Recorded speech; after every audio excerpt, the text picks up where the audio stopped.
मित्रों, सुनिए महाभारत की कहानी और द्रौपदी की जीवनी। द्रौपदी के स्वयंवर में अर्जुन ने भाग लिया था। अर्जुन स्वयंवर की प्रतियोगिता जीत गए थे, लेकिन द्रौपदी की पुत्री द्रौपदी को 5 पांडव के साथ विवाह करना पड़ा। द्रौपदी समय समय पर 5 पतियों के साथ रमण करती थी। द्रौपदी ने एक एक वर्ष के अंतराल से 5 पांडव के एक एक पुत्रों को जन्म दिया। इसी तरह द्रौपदी के 5 पुत्र थे, लेकिन अस्वस्थ माने महाभारत के युद्ध के अंत में द्रौपदी के इन 5 पुत्रों का सोते समय वध कर दिया था। द्रौपदी महाभारत की एक ऐसा चरित्र है जिस पर जितना लिखा जाए उतना कम है। द्रौपदी से एक बार सत्यभामा ने पूछा था कि बहन, तुम्हारे पति 5 पांडव जन तुमसे हमेशा प्रसन्न रहते हैं।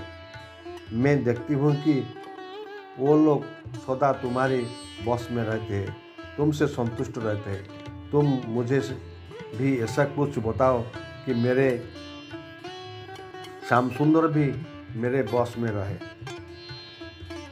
तब द्रौपदी ने बोली, सत्यभामा, ये तुम मुझसे कैसे दुराचारिणी स्त्रियों के बारे में पूछ रहे हो? जब पति को वो मालूम हो जाए तो अपने पति के बस में नहीं हो सकता। तब सत्यभामा ने कहा, तो आप बताएं कि आप पांडवों के साथ कैसा आचरण करती है?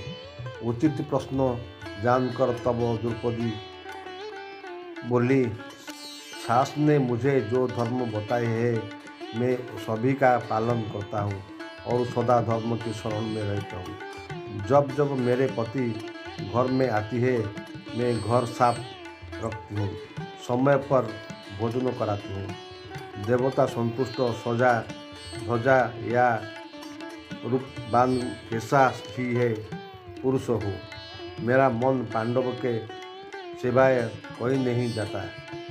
पतिदेव के बिना अकेले रहना मुझे पसंद नहीं। बुरी बात नहीं करती हूँ और बुरी जगह पर नहीं बढ़ती हूँ और किसी के भी सम्मुख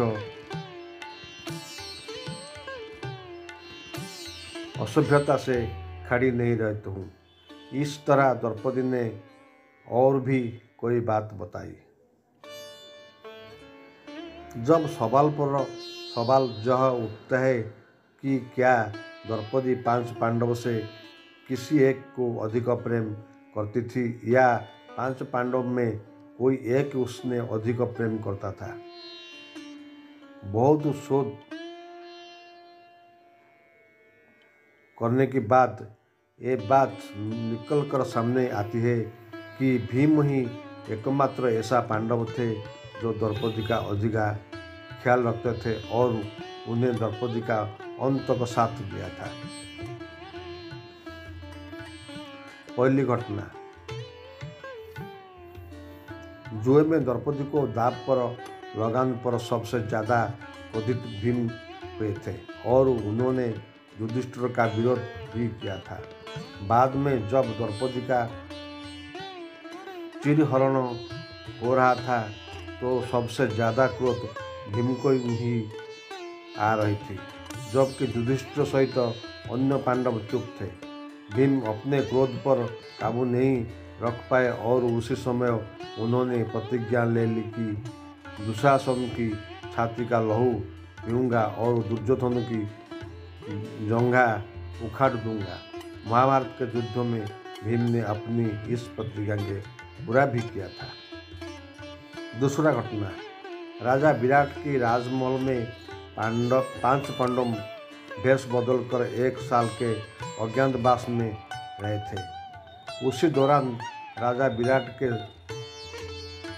साले कीचक ने कामांध होकर द्रौपदी को देखा और उसे रास्ते को अपने कक्ष में अकेले में बुलाया। ये बात जब द्रौपदी ने भीम को बताई तो भीम ने कीचक का वध करने का प्रण लिया और रात में समय द्रौपदी की जगह खुद कीचक के कमरे में पहुंच गई। द्रौपदी समझकर जैसे कि कीचक ने भीम को हाथ लगाया, भीम ने कीचक को उठाकर पटक दिया। इसके बाद दोनों में बीच युद्ध हुआ और भीम ने कीचक का वध कर दिया। तीसरा घटना, जुए में अपना सब कुछ गवा देने के बाद जब पांडव वनवास की सजा काट रहे थे तब दुर्योधन के जीजा जयद्रथ बुरी नज़र द्रौपदी की पर पड़ी। उसने द्रौपदी के साथ जबरदस्ती की और उसे रथ पर ले जाने का दुस्साहस किया, लेकिन इन वक्त पर पांडव आ गए और उससे बचा लिया।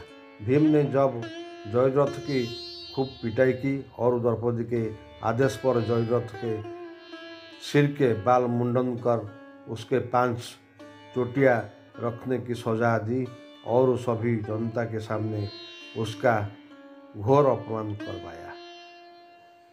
चौथा घटना, महाभारत के युद्ध की समाप्ति के बाद सभी पांडव सशरीर स्वर्ग गए थे। स्वर्ग अर्थात हिमालय के किस क्षेत्र में जहाँ इंद्रादि का राजा था। 5 पांडव अपना राजपाट परीक्षित को सौंपकर जब स्वर्ग की कठिन यात्रा कर रहे थे, तब इस यात्रा में भीम ने द्रौपदी का पूरा ध्यान रखा। कठिन चढ़ाई और कांटे भर रास्ते में हर जगह भीम ने द्रौपदी को हर संभव सहयोग किया।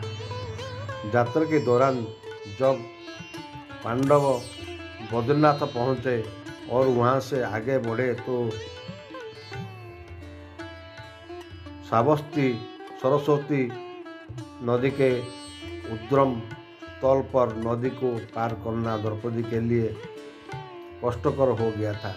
ऐसे समय भीम एक बड़ा सा चट्टान उठाकर नदी के बीच में डाल दिया। द्रौपदी ने इस चट्टान पर चढ़कर सरस्वती नदी को पार किया था। कहते हैं कि माणा गांव में सरस्वती नदी के उद्गम पर आज भी इस चट्टान को देखा जा सकता है। इसे वर्तमान में भीम पुल कहा जाता है। एक जगह द्रौपदी लड़खड़ा कर गिर पड़ी। द्रौपदी को गिरा देख भीम ने युधिष्ठिर से पूछा कि द्रौपदी ने कभी कोई पाप नहीं किया तो फिर क्या कारण है कि वो नीचे गिर पड़ी। युधिष्ठिर ने कहा, द्रौपदी सभी से अर्जुन को अधिक प्रेम करती थी, इसलिए उसके साथ ऐसा हुआ। ऐसा कहकर युधिष्ठिर द्रौपदी को देख बिना आग चढ़ गए। जनश्रुति के अनुसार स्वर्ग यात्रा के दौरान द्रौपदी भीम को सहारा देकर चलाने लगी, लेकिन द्रौपदी भी ज़्यादा दूर नहीं चल पाई और वो गिरने लगी। ऐसे समय भीम ने द्रौपदी को संभाला। उस समय द्रौपदी ने कहा कि सभी भाइयों से भीम ने ही मुझे सबसे ज़्यादा प्यार किया है और मैं अगले जन्म में फिर से भीम की पत्नी बनाना चाहूँगी। मित्रों, अगर मेरा वीडियो अच्छा लगा तो सब्सक्राइब करें। नमस्ते।